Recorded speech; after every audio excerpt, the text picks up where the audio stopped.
berera eddakiika ziri 14 zezakayita ku ssaawa emu ey'olweggulo olunaku lwakubiri ennaku z'omwezi ziri mukaaga omwezi gwa mwenda tuli mu 2022 lunaku lwakubiri nze Hajj Umar nga bulijjo mu kibuga Masaka mwe tusinziira ne tukutuukako yonna gy'osinziira okuwuliriza era nga twagala okwebaza olw'okubanga olonzeewo Ebyavudde ey'omuntu wa bulijjo twagala okusaasira mwenna abafunye emitawaana n'ebizibu nti nga mulabye nabyo ate abafunye ebirungi twongera okubayozaayoza nti mwebale kuba nammwe nga mubituuseeko bwe muba nga mubifunye mu makubo malungi.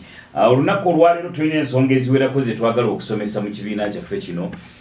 One, twagala kutunuulira okuwangula kooti ensukkulumu Supreme Court mu kooti lya Kenya ku lunaku lwa Monday lw'eggulo yalangiridde nga okulonda okwaliyo e Kenya ebyavaamu bwe biri nti eggwanga lye baligenda nabyo nga Ruto awangudde. Jjukira Ruto yawangula akakiiko k'ebyokulonda ne kamulangirira Odinga n'abiwakanya n'addukira mu kooti olunaku lw'eggulo bwetyo bwe yasazeewo nti Ruto yawangula akalulu era yagenda okulayira. Twagala olunaku olwaleero tulabe okuwa obuwanguzi bwa William Ruto n'ow'e Kenya butegeeza ki mu region eno, mu mawanga agali mu region eno. Oyinza ogiyita eya East Africa, oyinza ogiyita eya Africa, wonna tujaggaziwa muko tulabe. Ensonga endala twagala kutunuulira obuyinza bw'abannansi bwenkana ki bwekiki kitegeeza ki. By the way, kinkoze bulungi ne tujja twogere ku kawairo ku nsonga eno. Mu constitution yomo mulimu akawairo ndoza bagamba baye namba emu, power belongs to the people. Naye which power do the people have? Abantu bayina bannansi bayina maanyi genkana ki gati ago ge balina. Nago tujja kutunulako yo tulabe. Then waliwo ekirala kye twagala tutunuulire ndooza kyalituukirira nnyo mu Uganda wano. President Museveni ne banne bwe baava mu nsiko bali mu generation ndala, si ye generation yange nza ayogera. Kuba President Museveni ndooza basanga nina emyaka mitono nnyo, ndooza ng'etaano bwe mbaseerabidde, myaka ng'etaano mukaaga awo. Ekitegeeza nti si generation yange. Naye ate mu bukulembeze bwa President Museveni mulimu abali mu myaka gyange nga ba minister, abalala simanyi ba commissioner. Kakati twagala tutunuulire enjawulo eyo gye bayita intergenerational leadership of politics.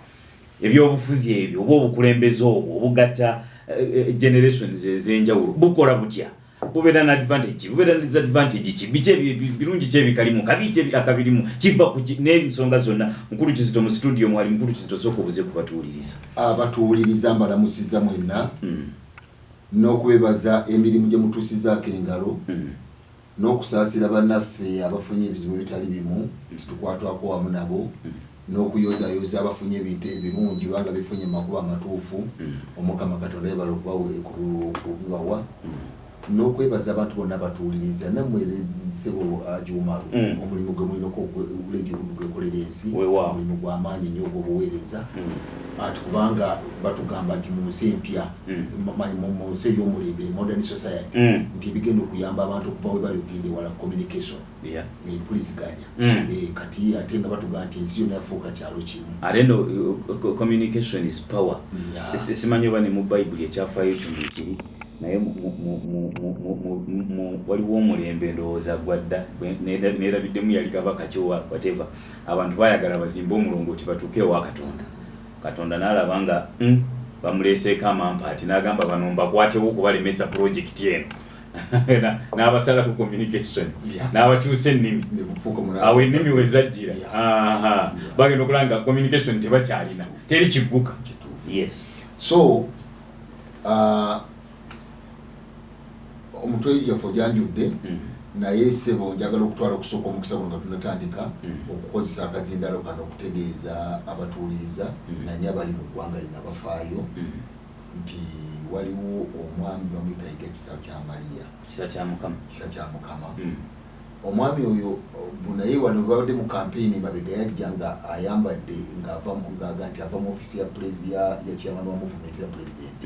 Yali ku campaign serious kubanga waliwo ne meeting ezatuulaawo mu ofisi ya Meja Kaddu.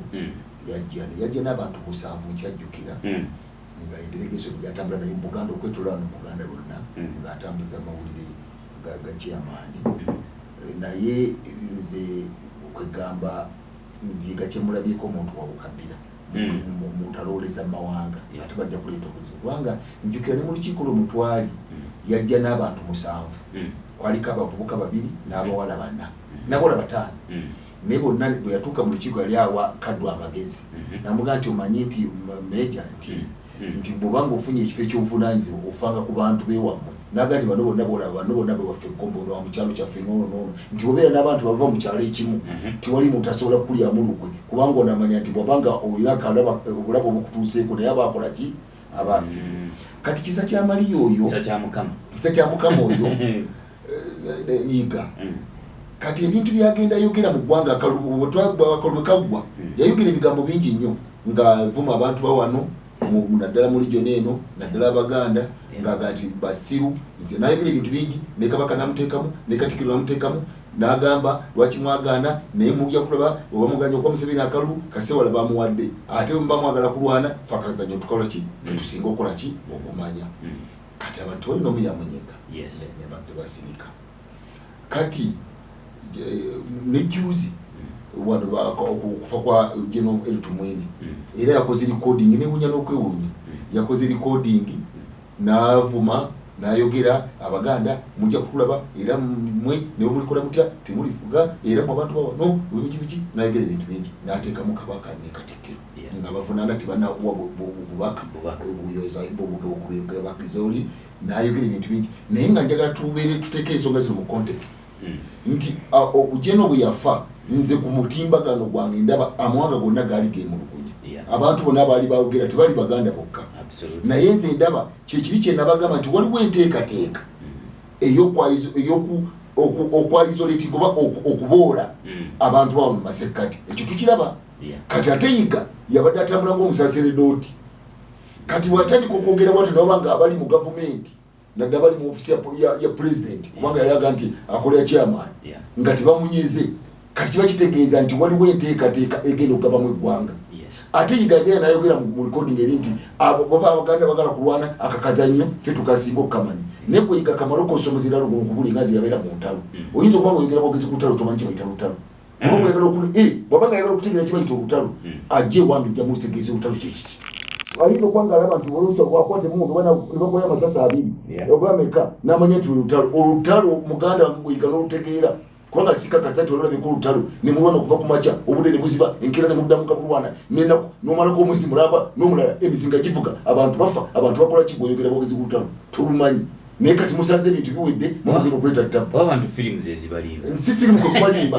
omanyi kankubulye kino kiwulire muliyo politiki tugamba nti obwannantagambwako impunity breeds arrogance and arrogance is the way to the theory of the system nti obwannantagambwako buvaamu okwemanya ate okwemanya lyekkubo erigenda okusanyawo ki enteekateeka zonna eziriwo kati n'olwekyo yayogera bwogezi ye alabika ng'atuuse livelism avuga mulandi kuluza gyatambulemu ya bulaka amanyi nakalabye n'akatambyako ng'alaga emmotoka gyavuga this stupidity of the highest degree Africa twabaki vehicle emmotoka nayo kikyalyawo ne bweba yakawumbi kintu kyakuddawo kibayita livelism nti tutuuse maalo abantu balina ne bayinza kwogerera so kuba nagerageranyiza nti kyatulaga ekimufuula ow'amaanyi y'emmotoka kati naavuma nakola byeyakoze okuba n'emmotoka ekikuleetera naye omuntu natuuka okweyambula nti akunamira abantu Abaganda kati n'olwekyo ensonga eyo njagala egyo omanyi mukulu Kizito ku Lwomukaaga twali mu programu ya Kinanjo Kyankimizi nempeereza President Museveni obubaka era nakati nkiddamu abali ku rediyo eno mu bumutuuseeko mu mwaka gwa 2018 omusajja omunyankole yali ku mukolo gw'embaga either mu district y'Ekiruhuura awo oba ey'Ekazo emu kwezi 2 omusajja oyo n'akozesa ebigambo nga biwewuka nnyo ku kisa kya Mukama bye yakoze naye ng'ebigambo bye yakozesa omusajja oyo byawula bireeta okuboolagana mu Banyankole kuba Abanyankole omaze omusajja n'ayogera ebigambo nga bireeta okuboolagana okwo nekata akatambi nekasasana ku WhatsApp ku mikutu gya WhatsApp. President Museveni n'alagira omusajja oyo akwatibwe. President Museveni n'akola akatambi ye kennyini akanyonyola n'okumenyawo oli bye yali yayogedde. Kati abalinzo njagala kuteeka ekibuuzo eri President Museveni. Atoleva mu ofisi As a citizen concerned, lwaki ku musajja ono kisa kya Mukama omusirise? Kululi wali yakitinga lwaki kuona omusirise? As a nation, we need an answer. Ebyaddala. If this nation is to move forward, ebyema biganga tuteekeddwa tubivudde. Tuteke okubonerezebwa. Okuja kubanga tibayukanye kyekiri kyeŋŋamba nti wateeka okubanga waliwo enteekateeka enkweke eyagala okugaba mu eggwanga lino. Naye muli yo politika yatugamba nti waliwo etteeka baga the law of unintended consequences. Nti etteeka eriyinza okuvaamu etteeka ligamba nti okukola ekintu nekivaamu kyobadde tosuubira. Obote yayagala okukwata Amini ng'agenze Singapore. Obote Amini yamuwamba. Naye ng'ekigendo ky'Obote yali tamanyi Amini asobola ki? Asobola okumuwamba. Yava wano ng'alagidde bwekyo gy'okoti mukwatani? Mukwatani. Amini. Obote tiyakomawo. Kati tiyayagala bamuwambe. Naye byayagala okukola ekyavaamu kyakola ki? Ate oyinza n'okusanga Amini tiyayina birowoozo bya kumuwamba. So n'olwekyo abantu abagala okugabanyamu eggwanga bajja kuleeta akanyamberege. Akalala koyogeddeko wali bano abalowooza mbu entalo ke kazannyo kaffe. Era nabagamba omanyi ndi omu ku bantu abamanyi nti Katonda yabawa amagezi era mwebaza nnyo entakero olwekyo. Nabagamba nti singa Umar abadde alwana ne Kizito nga Kizito ye w'amaanyi ku Umar, abo ababiri abalwana omunafu n'ow'amaanyi tewali anywa kacaayi nga kano ketunywa ng'olutalo lugenda mu maaso. Ow'amaanyi n'omunafu nga bali mu kulwana tewali anywa kacaayi.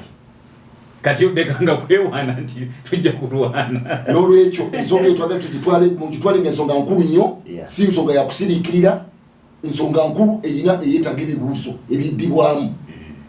N'olwekyo ekyo nga tukivuddeko katugende ku mitwe gyaffe.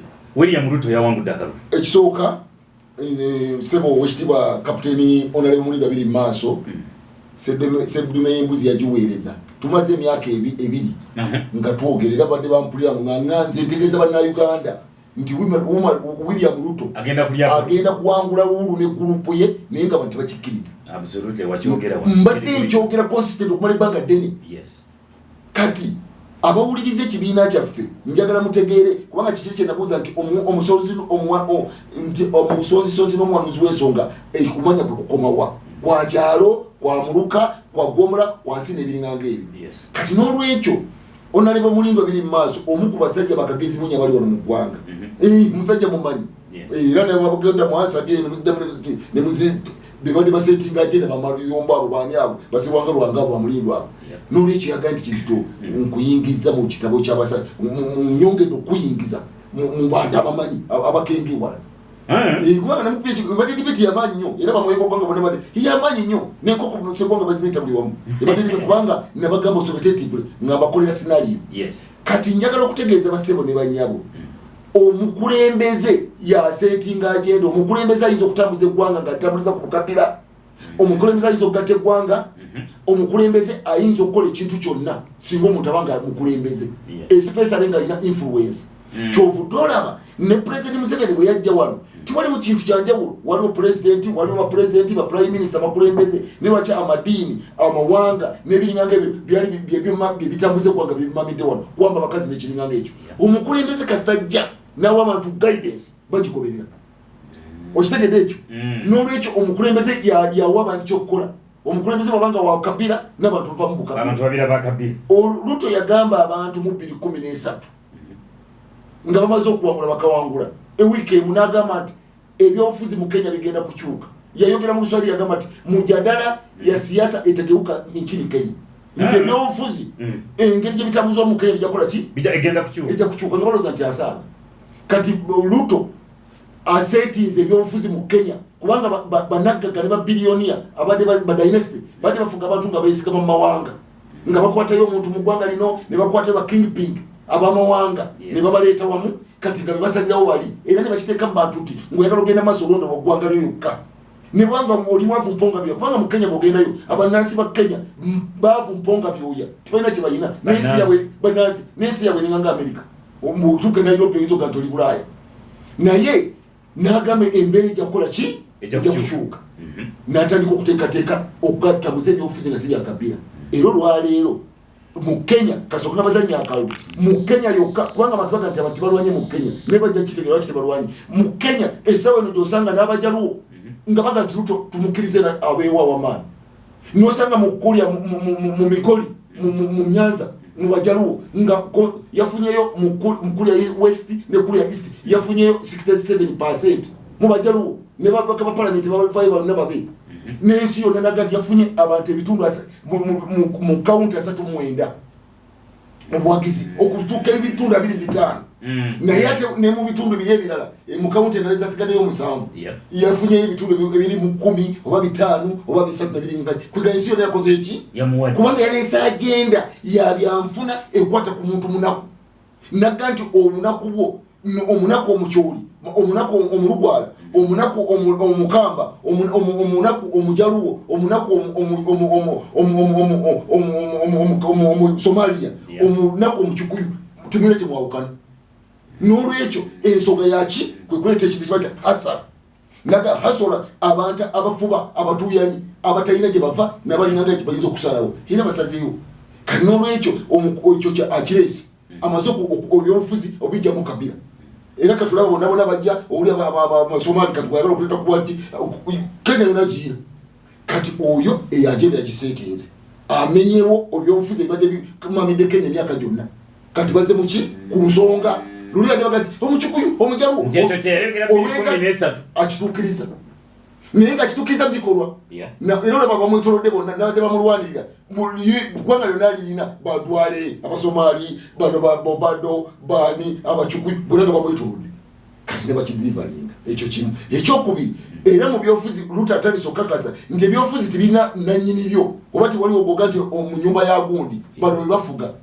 ate n'abantu bonna nolaba n'obwakabaka obalaki nabo bwatandika tuwone time obula kiraba kubanga ensi batugaa obukulembeze bwajja butya bajjanga nga bakuŋŋanya bintu abafuuka nga bamaanyi bakola ki bebafuuka bakuki abakulembeze ne bakuleetinga dynasty so n'olwekyo Ruto okuwangula kwe kuleese hope mu bantu abadde bali hopeless abadde mu mbeera ey'okuba nga baweddemu essuubi baggwamu essuubi nti siri mwana wa gundi sina wekola ki wenjogera era Ruto era Makerere University yalaba kwe kumuggulamu nti Makerere University Leadership Institute Dr. Ruto Leadership Institute African Leadership Institute gundi Ruto bamusomeko kubanga afuuse chapter y'amaanyi agenda ku influence ebyobufuzi mu ntegera y'abantu n'ebigenda mu maaso kubanga omusajja atundangako ku mulerwe yava mu kasisi eri mwana wa Nobode kati atuze ko kulerwe yesomeseza engata z'amadagera musibya tu Nobode n'ayabuluza mwaka jegere ebyobufuzi nakuba dynasty nakuba family ya Moi nakuba ya Uhuru Kenyatta manye eyo tomasho neyo jingo dinga ezibadde zibambide Kenya ne bali bani bakalonzo musoka bani family zo neza amani nazitekedwa omuntu singo adili so n'olwekyo ebyobufuzi bimaze okulaba nti omuntu wabanga alina ensonga era twayogera wano ne tuga nti mu byobufuzi twali muntu w'amaanyi mu byobufuzi waliwo kibagamba munnabyobufuzi aba is an agent of necessity an agent of necessity kitegeeza nti munnabyobufuzi ye apromotinga ensonga eba iliwo nga nkulu yagikuma kagitategeera yagichampioninga mu championizi yo ensonga yeba n'ensonga toli munnabyobufuzi w'amaanyi naye omunnabyobufuzi is an agent of a necessity bwe bwetaavu obubeerawo kasolo waliwo obwetaavu mu nsonga bwe nogitegeera nti abantu gye baagala oba ye bwetaavu mu bantu nogichampioninga people will support you ate bwegifaako abantu bajja kukuleka so n'olwekyo Ruto tumuyigiramu nti okukola kwe kuleese okuwa essuubi ate kugenda okukyusa ebyobufuzi mu ngeri ya Africa nabadde balowooza twagala okuzanya ebyobufuzi ne dynasty ntukudde wali mu kakuni ne twekweka wali tupange tukole ki n'omwana w'omunaka asobola bw'abanga asobola okuchampioninga ensonga kyonna nti abantu beerabira oluusi abantu batuuka ne bakajjala nga tega bakisa kya mukama oyo kambuzemu katono dynasty gye yeeyabuluza mu Kenya ebadde mu myaka emeka abadde mu myaka kuva mu 38 kubanga bona badde bana b'abakungu abadde bawena babaami abadde bajja nti Jomo Kenyatta bwe yavaako ye yasalawo eyaddako ye yasalawo eyaddako ate family nezeegaggawaza nosanga nga family ya Moi egaggawadde efunze family ya Kenyatta egaggawadde efunze baga nti mu Africa waye mugagga nambeeru ebyobugaga byonna bino ne batole ne bagenda mu ukambani ne balonda yabala ne bagagawaza ba point man ne bone bakuliyetinga ne muri John family zaati ez'amaanyi nga zezebuzibwako kati yes Ruto dagasijja kwebuuza Kingpin nja kuuza muntu wawansi mpozi kanyongero ka simplifying abantu bakategemaya abantu bamalaga goberire ebintu nga tebabirabye bulungi ndi Jomo Kenyatta atandika okufuga Kenya ngefunye obwetwazi naye yali atandika nga baluse bana babakungu bwavaako ye yasalawo nti Moi afuge yabaddako Moi naafuga Moi bwavaako n'asalawo nti Uhuru agende ne bategeera ne bakibaki n'agamba nti Kibaki jangu ofuge owuli president aliko yasalawo gwawagira yaddamu Kibaki n'avaako n'awagira Uhuru Kenyatta Uhuru Kenyatta bwe yabadde avaako yayagadde awagire Odinga mu family yaabwe kubanga Ruto talina gyakola ki Ruto n'akyabuluzaamu ekyo n'amuyita mu myaganya gyenga Ruto n'agenda mu bantu n'ababuulira nti banenge kuno olutalo si lwange nze nalwagira Uhuru ebyagalonda mu ndagi naye Uhuru bali ku dynasty babuuza mwana waani kati mwe buli baana baalaani abachukwire bagati Uhuru wadde tukwata muzimu katukuba akalulabe era Uhuru ye muntu agumudde ebyofuzi obubi nga ne bwe java mu polling station java mu Kiambu South ku polling station mu bamukubya akalu n'agenda naye we yakubire ne mukazi we n'abaana be Ruto yafuna obulu kirala mu Musango Ruto nafuna obulu kyenda mu abiri wenyini mu kyalo kye wenyini wakubira akalu so n'olwekyo ekyo kiwaddeko era kyola nti Uhuru afuuse mu kitundu kye yagenze Mombasa yagunyizaako ne goyinza okugamba region gy'ovaamu Mountain Kenya erina region erina amasaza 10 ne masaza 10 Ruto yafunyemu obulu emiliyoni 3.2 kubanga yafunye obulu emiliyoni 7 naye mu masaza 10 yagaba Kikuyu yafunyemu obulu emiliyoni 3.2 mu Kalanjini ewo gyava nafuna emiliyoni 7 obulala nabulonja mu ggwanga so kikulaga nti Uhuru bamugaye tugenda kukkiriza kyotugamba muleme kutubuzaabuza twagala ono munaku munafu kati n'olwekyo dynasty kati baze kusukweya wano bagenda okuzimba eggwanga so ebyo Ruto alese ebyobufuzi bigenda okuleeta hope ate nga Ruto bagani musajja mukozi ate nga oganti ejjawo kabiri tatandise kati bagani yonna gyayise gyagenze nga minister Ruto ayise nga alaga omukululo abadde nga omulaba era Ruto ekikulaga bagambano gani yayina ekibiina kibakita United Republican Party UPR naye ekyo ekibiina kyalina babaka mu ggwanga lyonna mu Rift Valley nga kirina bwaka mu Basomali neno mu Western newalala n'ebiina ebibadde osanga kiri mu region kati UDA ekyo ekibiina ekimamidde Kenya nyomero konna tukibangana mu byafaayo bya Kenya nti ekibiina kikyatandise kya myezi 9 myezi 10 kimamidde Kenya yonna tukibanganawo oli ku radio budde y'omuntu wa bulijjo eddakiika 23 arwada 27 zezibula y'okuweera essaawa 2 ez'ekiro ssaawa 2 tujja kufundikira emboozi eno tutunuleko ku maanyi g'abannansi okusooka what does that mean okusooka njagala okutegeeza abatuwuliriza waliwo ebigambo bibiri ebikozesebwa waliwo kye tuyita citizens power nti amaanyi g'abazaaliranwa citizens power ne wabirawo n'ekigambo ekira kibayita people power kati ekigambo amaanyi g'abantu kati omuntu wajjanaga nti people power amaanyi ag'abantu abatadifayiningiddwa kuba gye bava gye bali tigasobola kuzimba ggwanga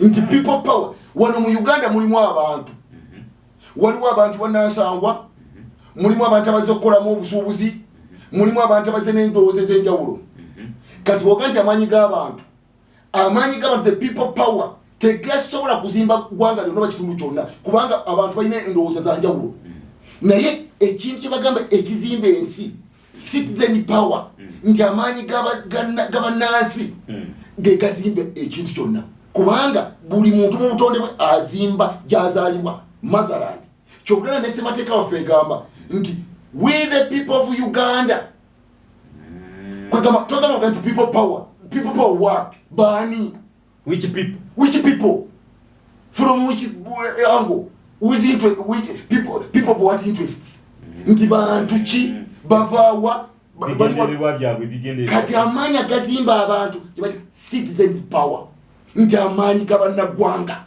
kyolera nesemateeka ekirifayininga nekikolofayinga kubanga bwaga nti people power kitegeeza ati people power kitegeeza amaanyi g'abantu baani waliwo yaze mu Uganda nga musuubuzi Okigendo akiyaze kunyaga sente wala sitwali wa. Waliwo omuntu eyaze wano yenga naye ali oma mu Sudan ya Pakistan kama naye ali mu Uganda. Bogandi people power, you have to define or you know kutegera amanyi g'abaani kubanga amanyi g'abantu aganazimba ensi gati ko kubanga galina ebigendo bifaanagana era nga balina interest zifaanagana ku lw'ensonga ebagatta enkulu. Timwe babeera nga bantu kipooli ebigendererwa biba byanjawulo tebalina kibagatta. Kati Papa Pius ow'ekumi yayogera ku kintu kyebayita yali ayogera ku democracy mu 1985 yali alimba misa mu December kubanga twali tupa musema talonda tanakala na bulungi yali ayogera ku muntu ga democracy na defining omuntu yani yaga ani muntu nakati omuntu ateeko omuntu wa makulu ateeko kubanga ina kalandira ko obutuuze citizen nakati omuntu yenna ali awo ng'omuyita muntu omuntu okubeera awo bane bakungana mu gabanji tikisebye abantu be bantu abakozesa obwongo bwabwe nga balina ekibagatta ekibakwatako ekyobuzaaliranwa ne babakola ebigenda okubayamba okubakulaakulanya naye bw'osanga abantu nga bakunganye bangi abo tebaba bantu agati okuba muyolo mob kubanga mob ekozesebwa bukozesebwa n'abagezigezi okukola byeyagala bakole nti omuyolero gw'abantu gwogukozesebwa bukozesebwa naye bannaggwanga oba abantu abalina strategic interest babeera n'ebigendo ebibafaanaganya kati abayita the citizens power. N'olwekyo omuntu kasobolenga citizens power kyobula nti bagamba nti bw'owulira nga people power ekyo tikisobola kusanya ne mu Bulaaya tibadde babyogera kubanga nabaganda ebigambo bitwogera wano oba byakozesa byabawodda si byakakati ebyo bibiresa ensi ne zikutuka kubanga baga nti people power nga bazimba Roman Empire nekutuka kubanga bagireeta mawanga magatte buli muntu aze onoona avudde n'ono muddu ono ani bwe batukukulana buli muntu nadduka tiwali common interest tibalina kibagatta. Okitegedde ensinga Soviet Union baga nti people power manyi g'abantu yamenyeka kubanga tiwaliwo nkwaso ebabayidinga ebakwata. Kati n'olwekyo bannansi bannayuganda mulina okutegeera olina okula omuntu baga citizens power nti amaanyi g'abannansangwa amaanyi g'abazaaliranwa kubanga omuzaaliranwa azimba nsi naye bwoga nti people power yani kyona ne ssemateeka wa Uganda eddamu neekolofayinga that we people of Uganda nti bannayuganda. So see, we the people of a country Uganda. No, we people of this area. They qualify. Abantu bate kukuba ne definition. Bantu nabachi. Toga oganti people power kuchi. Ne bani. Oba qualifying that the people of Uganda. Or the people of Uganda. Yeah. Nekibanga bwekiri nekati wano mu Uganda libaga people power bani waliwo yaze nga musuubuzi ali wano mu Uganda naye muntu waliwo yaze nga yaze kunyaga wano naye muntu waliwo n'abazaaliranwa kati interest manyi gabagaleta kubanga amanyi kitegeeza mulina ebirubiro n'okulaba ebintu mugere efaanagana era mugenda kukola ebigenda okubayamba naye kati waliwo wano muntu naye yaze kola business ayagala kutwala magoba waabwe waliwo wano omuntu ali wano ali nga ye plan ya kuseketera Uganda ereme kulaakulana kati abantu balina ebigendo byanjawulo kati abalina okuba ne common interest ekigendo ekibagatta be bannansi kyovudolaba nti kati ne mu byosuubuzi obupya obuze kati batandise n'okuleeta kibayita investor citizenship nayo kategorize empya tuli badde tuga citizen by birth citizen by adaptation citizen by naturalization kati ba qualifies bakyongereko nti investor citizenship bakiintroducinga kati mu mbeera y'ensi nti n'omusuubuzi agenda okuba okuzimba eggwanga ate kukuba n'omulangira okutamugjewo nti munnaggwanga ne babanga very afune citizenship abeere munnansi kisobola okuzimba eggwanga kati n'olwekyo ekyo abantu bakitegeere tolesa gavuga nti people power ani kumanyi gaani kuki okugafaana gatya interest eziwa nebaga citizens power nti amaanyi g'abannaggwanga amaanyi g'abazaaliranwa amaanyi g'abantu kati awo ojja kumanya that we are working to develop our motherland. Oli ku Radio Budwe omuntu wa bulijjo tuwumulamu katono nnyo ate tugenda kudda tuva.